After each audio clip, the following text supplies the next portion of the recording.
You got married, and within a few short months, you had a fight. You didn't see this side when you were dating. What happened? When most newlyweds get married, the last thing that they're going to be sharing with their friends and family is that they've hit a bump in the road. So who do you turn to? Stay tuned, and we'll not only share how to repair these fights, but we'll also tell you how you can align yourself with a marriage mentor. For the best marriage advice, give us a like, subscribe, and hit the bell to be notified when we post a new video every Wednesday. Hi, my name is Danielle, and I have my husband here, Russ, joining us. Hello, everyone. We have co-founded Intentional Marriages, where we have led over 100 couples through a marriage curriculum called Thrive, created by our North Point Community Church.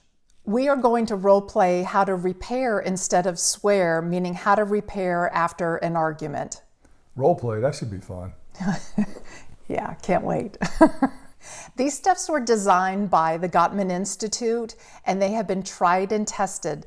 The Gottmans, the doctor and Dr. Gottman, they're a married couple, they have researched over 3,000 couples and have studied and came up with a formulaic way on how to repair after an argument. So yes, it'll feel like a step-by-step, but it's something that we have practiced and finally have been able to work through our arguments by putting this into place. When we don't follow this formula is when we get into trouble. And believe it or not, if you follow this formula, you actually will feel closer after the argument than before. I wouldn't have believed it if we hadn't tried it. Right. Takes a lot of practice, but it's worth it. Okay, so I'm going to set the stage for what happened a few weeks ago, and then we'll walk you through the 4 steps of this process. So here's what happened. We'll give you an example of one of our many disagreements. And so we had just had lunch with, it was Sunday, and we'd gone to church with our daughter and her fiance, and we just had a wonderful lunch. And during the lunch, I kept getting a text from some people at work. This is Sunday at lunchtime, and it was unusual. It was the last week of our fiscal year. And so we were trying to get a deal that we had been working all year on closed. And so the team was working, and they needed something from me. They were kind of stuck, and they needed something from me, and they kept texting me. But we were having such a in-depth, wonderful conversation with our daughter and fiance. So I was trying to wait till we got outside into the car to respond to it.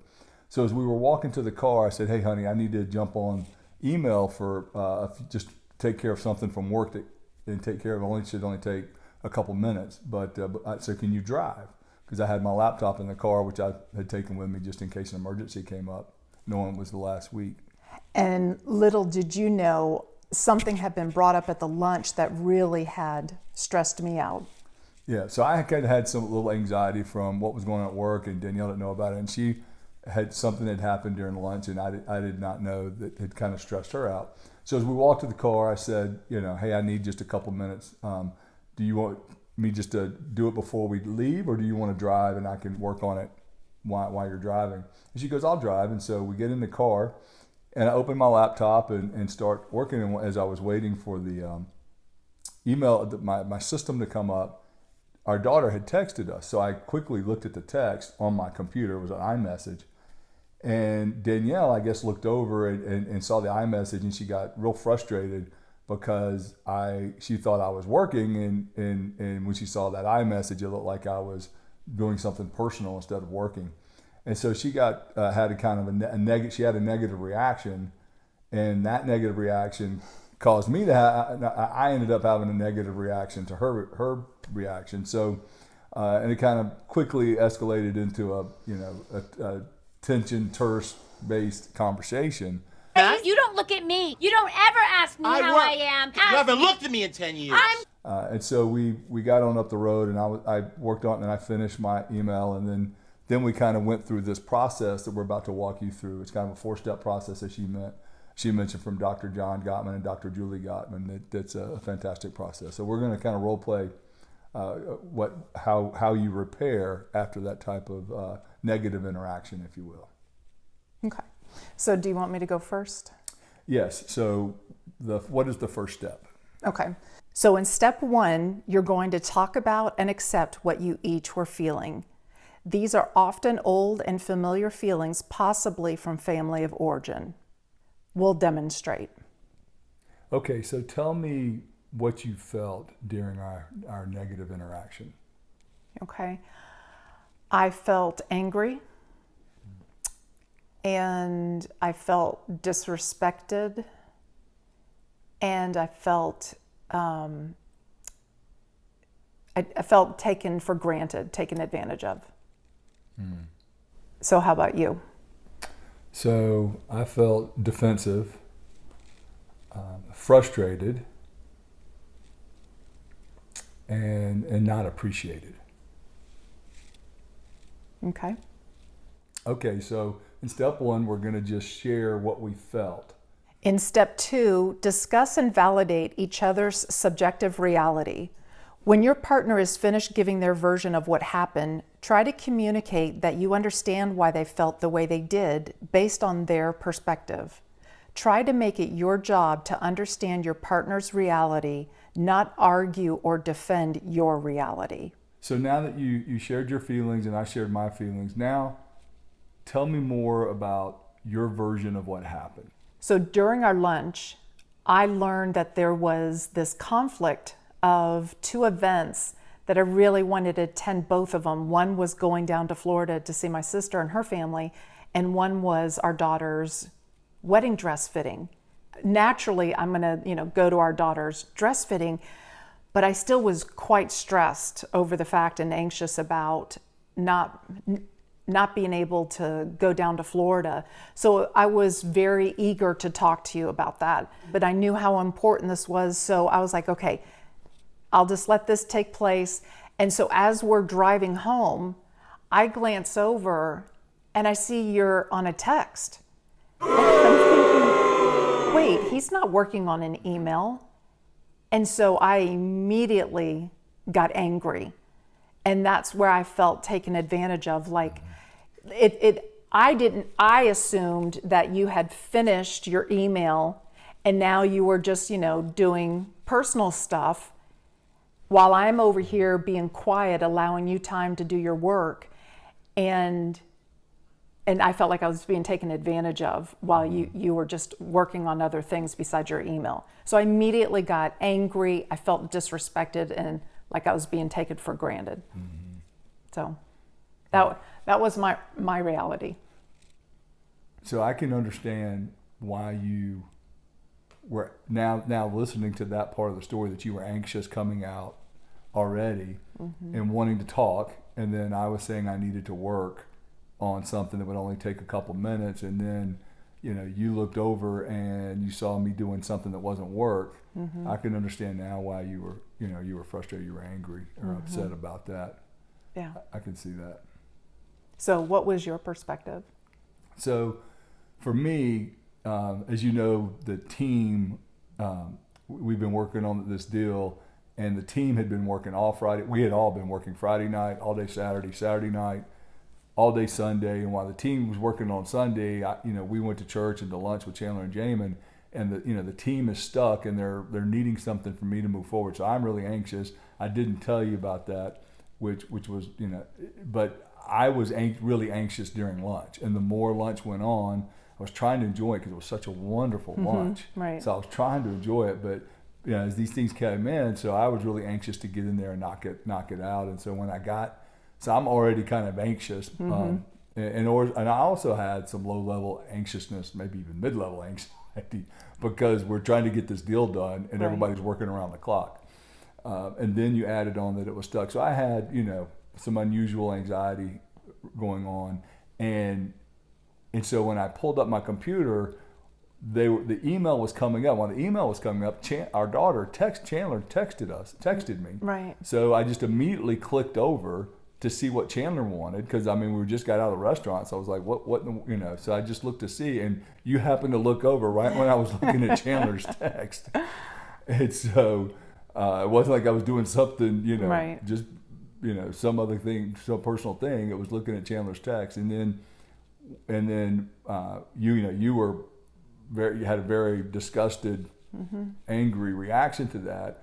And I got, I felt attacked. So, I immediately, being the tiger, escalated by, saying something back to you, which if I remember, it was something like, it was not nice, I'm sure. So, but it was, I just felt like that, I told you I needed to do this. Right. And now you're mad at me because I looked at Chandler's text, our daughter's text, which both of us always look at her text when she texts us. So it was just, it was something that where I felt I was being, punished or criticized for trying to do this little thing of work, which we'd already agreed to I could, and trying to check her text. So I got defensive and I was already anxious, which is, was not good. But that was kind of why my reaction was not what it should have been. Right. So from your perspective, what was happening was during lunch, you're receiving all these texts, which I didn't know about. And it's just building to the point where you're like, I can't wait to get to the car to address this, because you didn't want to interrupt the lunch. Right. And so when we got into the car and I said, yes, it's okay, go ahead and do the email and I'll drive. I can see why you got so frustrated when you're waiting for something to pull up and I see that you're texting and I made the assumption that you're not working. I can see how that frustrated you and why you would have been defensive, rightly so, because you have this team of people that are waiting on you to respond. And that was the other part. I was there was a part of me that felt bad that they're working on Sunday and I'm not working at this moment. Of course, I ended up working the rest of the afternoon and evening with them. Right. But I'd kind of taken a couple of hours away and they're all working while I'm not working. So there was a little bit of guilt in there on my side as well, which once again, I poured out on you because I was feeling guilty and anxious, and I kind of, let it all come out on you. Yeah. No, that makes sense. Okay. So step one, is to talk about what we felt. And then step two is to give our perspective of what happened that day, of why we felt those feelings, and the other person then validate those feelings, by saying, I understand why you would feel the way you feel based on your perspective of what happened, right? Now, step three is about accepting our role of what we did wrong or the triggers that happened. As soon as I heard the date, I mean, everything shut down for me. And all I could think about was, how can I make both events work? So what I brought to this was just the level of stress I felt in that. So one of the things I've learned from my background is that I feel easily ignored. And so when I saw you on the text instead of an email, it was a level of feeling ignored, because I figured, if you're done with work, why aren't you talking to me? I was eager and anxious to talk to you. And so that's what I bring to this situation, is my lens and my filter goes immediately. Unfortunately, I assume the worst and think people are ignoring me. And unfortunately, I know you get that a lot. And so when I saw you looking at the text, I felt ignored. And so that's what I bring, is part of my junk to this argument, is looking through that lens. And thanks for sharing that. Yeah. So for me, I bring up my usual anxiety to the conversation, because I was anxious about the work thing. And then when you made the comment, and I got defensive. Anytime I feel unappreciated or criticized, I immediately feel like, all I hear is I'm a bad husband. So, when you have an angry or disgusted or frustrated reaction to me, my subconscious, all it hears is I'm not a good husband. And that's because that's my junk. That's my baggage of constantly needing to be validated. I'm a good husband. So, when that happens, I get defensive and then have a negative reaction back, which is not fair, because it's all about me. It's not about you. And that's what I brought to it in a negative way, to the interaction. And thanks for sharing that. Okay, so that's step three. And now step four, we're going to talk about what we could have done differently to make it better.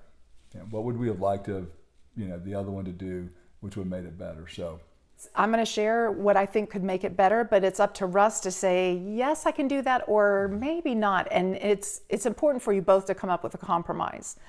One thing that I could have done better was I could have told you how anxious I was.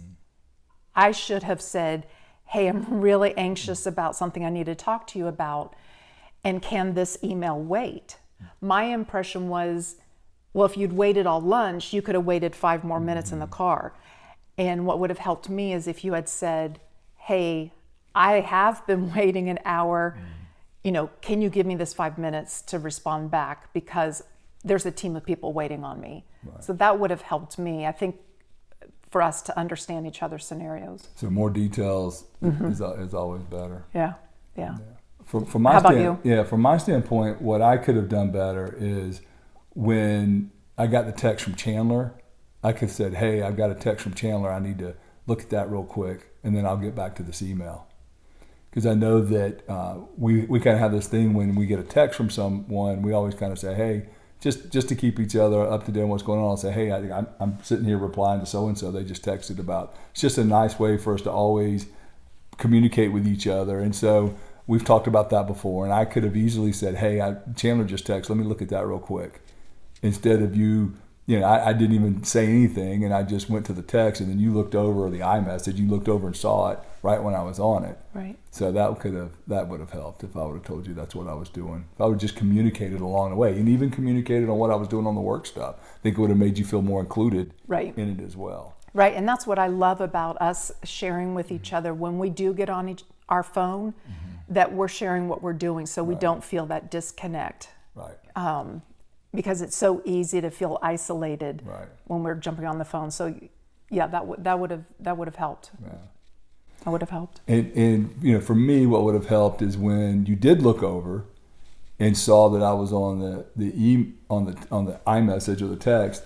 If you could have just said, hey, it looks like you're not doing the email. Are you doing something with work, or are you working on something personally? Instead of kind of asking me what I was doing versus just assuming I was doing something that was, outside of what we had talked about. Right. I should have asked, can you talk now? Yeah. Instead of assuming the worst.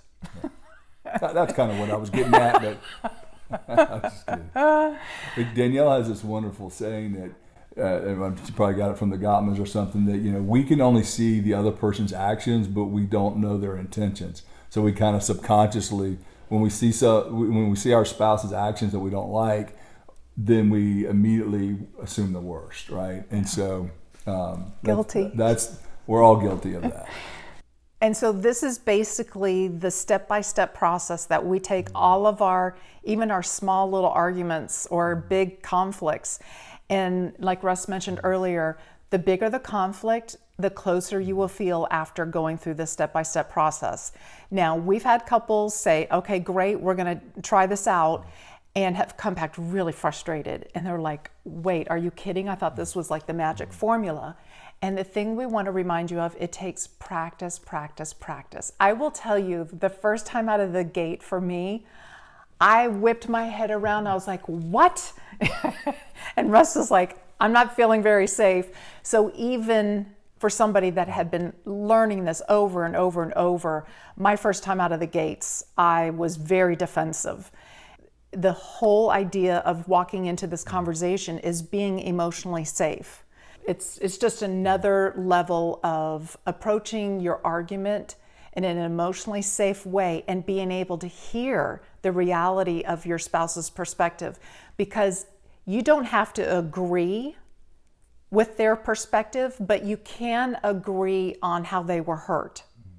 And that's the critical difference. Yeah, so try to get really good at understanding why, what you feel, and then why you feel those feelings. So when you tell your side of the story or your perspective, you're basically saying, this is why I had these feelings that I just described to you. Right.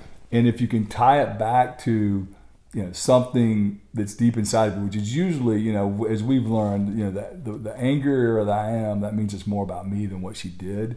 So that if I can try to understand, well, I'm really angry. Well, why am I so angry? It's usually something inside of me that it's bumping into.